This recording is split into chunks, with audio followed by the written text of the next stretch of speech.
नमस्कार छात्रों। सेठ रंगलाल कोठारी, राजकीय महाविद्यालय राजसमंद, विषय इतिहास, बीए प्रथम वर्ष में आज अपन अध्ययन करेंगे मौर्य साम्राज्य।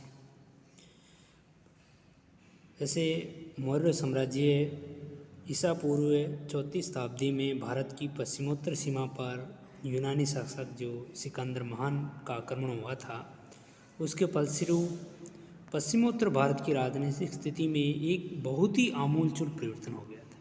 परस्पर ईर्ष्या, द्वेष, कलह के कारण बहुसंख्यक स्वतंत्र और ऐसे अपन देखते हैं अर्ध स्वतंत्र राज्य या स्वतंत्र गणराज्यों का अंत हो गया। उस क्षेत्र पर यूनानी शासन व्यवस्था लागू होगी, परंतु 323 ईसा पूर्व में सिकंदर की अचानक मृत्यु हो जाने से यूनानी व्यवस्था छिन्न भिन्न हो गई। इस अराजकतापूर्ण एवं विघटनकारी स्थिति का चंद्रगुप्त मौर्य ने लाभ उठाया। यूनानी शासक के विरुद्ध चारों ओर विद्रोह की अग्नि भड़क उठी। भारत ने यूनानी प्रतंत्र का जुआ उतारने के लिए विद्रोह किया। इसमें क्रांति का नेतृत्व चंद्रगुप्त मौर्य ने किया और उसने मगध में मौर्य वंश की स्थापना की और उसी के बाद भारत के एक बहुत बड़े भूभाग को अधिकृत कर मौर्य साम्राज्य की आधारशिला रखी। यहीं से भारत को पहली बार एक राजनीतिक एकता प्रदान की गई थी। तो अपन मौर्य साम्राज्य में सर्वप्रथम चंद्रगुप्त मौर्य के बारे में अध्ययन करेंगे। चंद्रगुप्त मौर्य, सबसे पहले अपन देखते हैं मौर्य साम्राज्य का ऐतिहासिक महत्व। वैसे भारत में पहली बार कोई राजनीतिक एकता स्थापित हुई है तो मौर्य साम्राज्य के अधीन चंद्रगुप्त मौर्य द्वारा हुई थी और मौर्य साम्राज्य की स्थापना प्राचीन भारतीय इतिहास की एक बहुत ही महत्वपूर्ण घटना थी। मौर्य वंश की स्थापना की पूर्व भारतीय इतिहास कालक्रम अत्यंत अस्पष्ट और अपन ये मान सकते हैं कि विवादास्पद है, किंतु मौर्य वंश की स्थापना के समय से भारत का इतिहास पौराणिक गाथाओं के स्थान पर ऐतिहासिक वृत्तांतों का रूप धारण कर लेता है, क्योंकि यूनानी ग्रंथों से सिकंदर के भारत आक्रमण की तिथि अपन को ज्ञात हो जाती है और सिकंदर की मृत्यु यानी 323 ईसा पूर्व के कुछ समय बाद ही चंद्रगुप्त मौर्य का जो मगध में राज्य स्थापित होता है।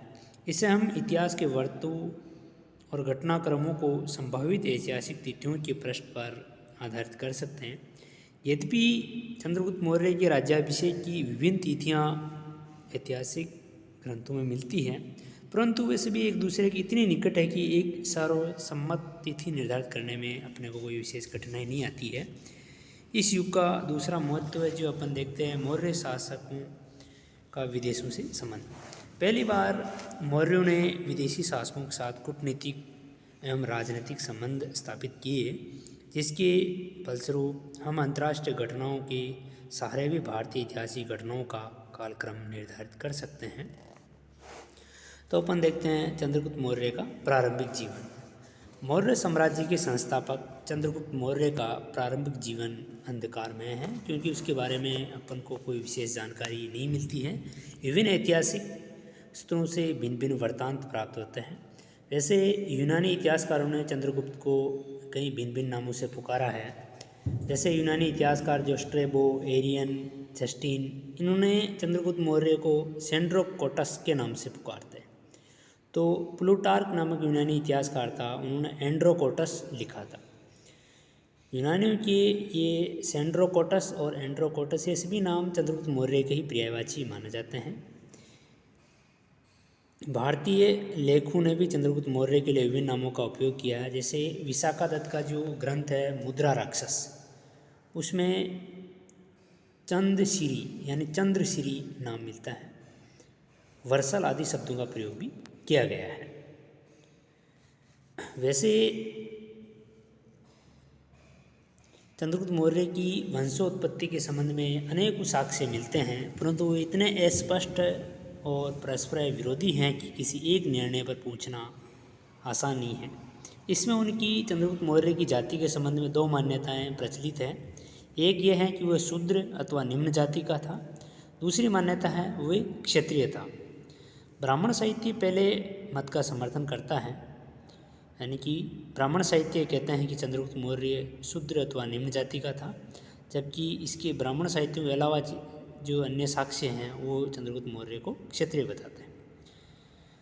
तो पुराणों में न तो मौर्यों को कहीं पर शूद्र कहा गया हो और न मौर्यों तथा नंदों में किसी प्रकार का रक्त संबंधी बतलाया गया है। पुराण जो है वो नंदों को आवश्यक शूद्र मानते हैं और ये भी कहते हैं कि शिशुनाग वंश के विनाश के आगे शूद्र राजा होंगे। समस्त जो बौद्ध ग्रंथ हैं वो चंद्रगुप्त मौर्य को एक राजवंशीय क्षत्रिय बताते हैं।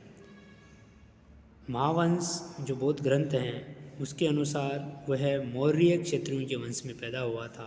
महावंश की टीका से विदित होता है कि मौर्य सांक्यों की एक शाखा थी जो कौशल नरेश विरुद्धुक के संहार से बचने के लिए पीपली वन चले गए थे। महापरिनिर्वाण सूत्र के अनुसार मौर्य क्षत्रिय थे।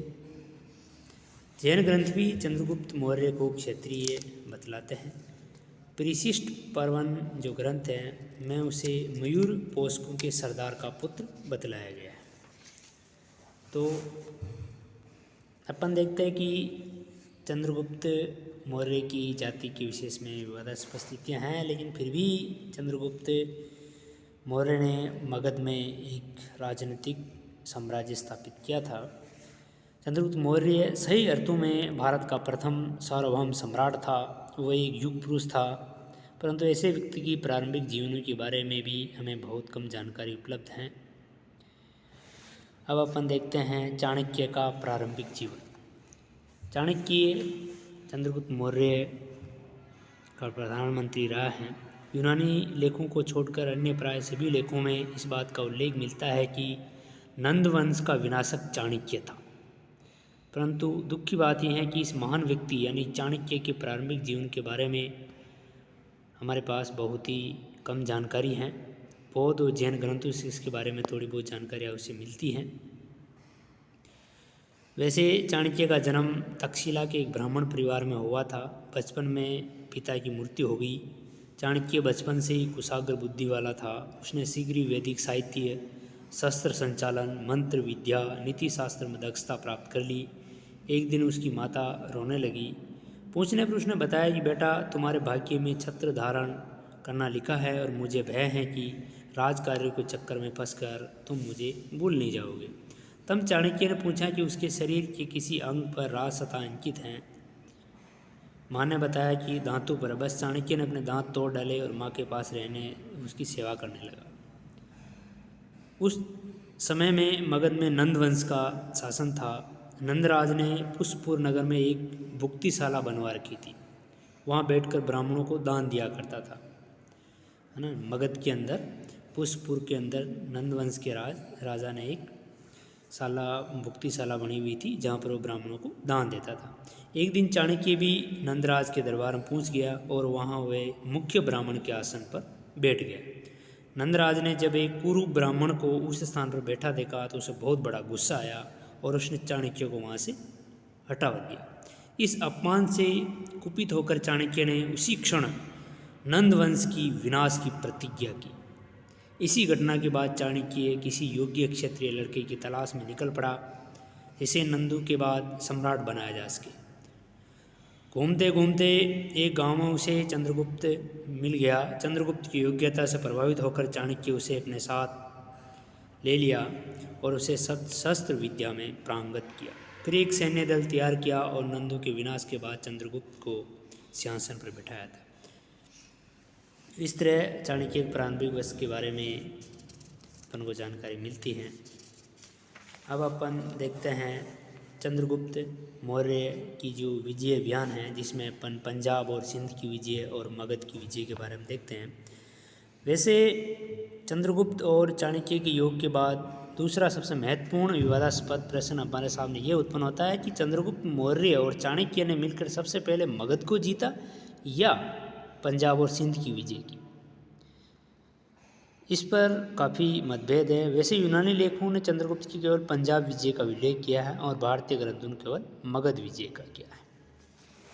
तो अपन देखते हैं कि पंजाब और सिंध की विजय में सिकंदर को अपने भारतीय अभियान में पराजय का सामना नहीं करना पड़ा, परंतु यूनानी सेना ने स्थान स्थान पर जिस निर्दयता के साथ लोगों का संहार किया उससे उनमें विदेशियों के प्रति असंतोष की भावना जागृत हो उठी।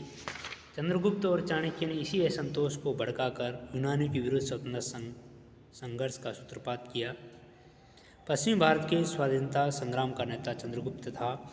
सिकंदर के जीवन काल में ही सर्वप्रथम गंधार प्रदेश में विद्रोह हुआ था। फिर सिंध पश्चिम में नियुक्त उसके अधिकारी नेकनौर की हत्या कर दी गई और 323 ईसा पूर्व में सिकंदर की मृत्यु के बाद भारत के पंजाब और सिंध के जो इलाके थे उनमें चंद्रगुप्त मौर्य का अधिकार हो गया था। अब हम देखते हैं मगध विजय। पंजाब और सिंध की विजय के बाद चंद्रगुप्त ने मगध को जीता। उसकी मगध विजय का विवरण भारतीय साक्ष्य यह तो स्पष्ट रूप से घोषित करते हैं कि चाणक्य ने नंदों का विनाश करके चंद्रगुप्त मौर्य को मगध के शासन पर बिठाया है, परंतु वह चंद्रगुप्त के आक्रमण का ब्यौरा नहीं देता है। जैसा कि हमको मालूम है कि नंदों के पास एक विशाल सेना थी।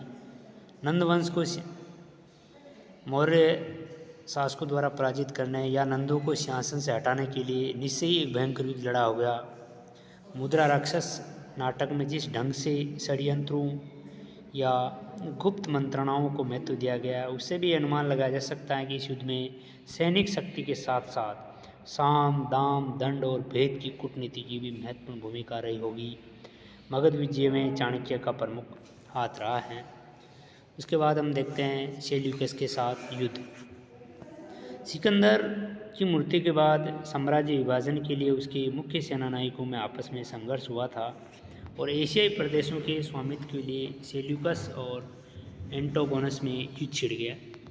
लंबे संघर्ष के बाद सेल्यूकस विजय रहा और एंटोगोनस मिस्र की ओर भाग गया था। सेल्यूकस ने अपने राज्याभिषेक करवाया और निकेटर की उपाधि धारण की थी। सेल्यूकस निकेटर के नाम से जाना जाता है। अधिकांश भारत पर चंद्रगुप्त मौर्य का प्रभुत्व कायम हो चुका था। उसकी सेना को अभी तक पराजय का सामना भी नहीं करना पड़ा था। चाणक्य जैसा महान कूटनीति अभी भी चंद्रगुप्त मौर्य की शासन व्यवस्था की बागडोर संभाले हुआ था। सेल्यूकस ने भारत पर आक्रमण किया। चंद्रगुप्त और चाणक्य सेना सहित सेल्यूकस के आक्रमण का सामना किया। दोनों पक्षों के मध्य भयंकर युद्ध हुआ। ये कब हुआ और किस स्थान पर हुआ इसका विवरण भी उपलब्ध नहीं है। केवल इतनी जानकारी मिलती है कि युद्ध में सेल्यूकस निकटर पराजित हुआ था और चंद्रगुप्त मौर्य विजय हुआ था। इसके बाद सेल्यूकस और चंद्रगुप्त मौर्य के बीच में एक संधि हुई थी। इस संधि के अनुसार एरिया यानी कि हीरात, एराकोरस यानी कंधार, काबुल और मकराना बलूचिस्तान के प्रदेश चंद्रगुप्त मौर्य को प्राप्त हुए। चंद्रगुप्त ने इसके बदले में सेल्यूकस को 500 हाथी प्रदान किए। स्पष्ट है युद्ध में हाथियों के उपयोग से यूनानी लोग प्रभावित हो चुके थे। संधि को सुदृढ़ और स्थायी बनाने के लिए सेल्यूकस ने अपनी कन्या हेलन का विवाह भी चंद्रगुप्त से कर दिया। यानी कि सेल्यूकस की पुत्री हेलन का विवाह चंद्रगुप्त मौर्य के साथ हुआ था। दोनों शासकों यानी कि सेल्यूकस और चंद्रगुप्त मौर्य ने राजदूतों की अदला बदली का भी निर्णय किया। चंद्रगुप्त के दरबार में सेल्यूकस के राजदूत मेगस्थनीज की उपस्थिति इसी का परिणाम थी। मेगस्थनीज ने इंडिका नामक एक ग्रंथ लिखा था। इस जो संधि हुई थी सेल्यूकस और चंद्रगुप्त मौर्य का सर्वाधिक महत्व इस तथ्य में है कि इससे भारतीय साम्राज्य की सीमा सिंधु नदी से आगे बढ़कर अपनी वैज्ञानिक सीमा, जिसको अपन वर्तमान में कहते हैं हिंदुकश पर्वतमाला तक पहुंच गई थी।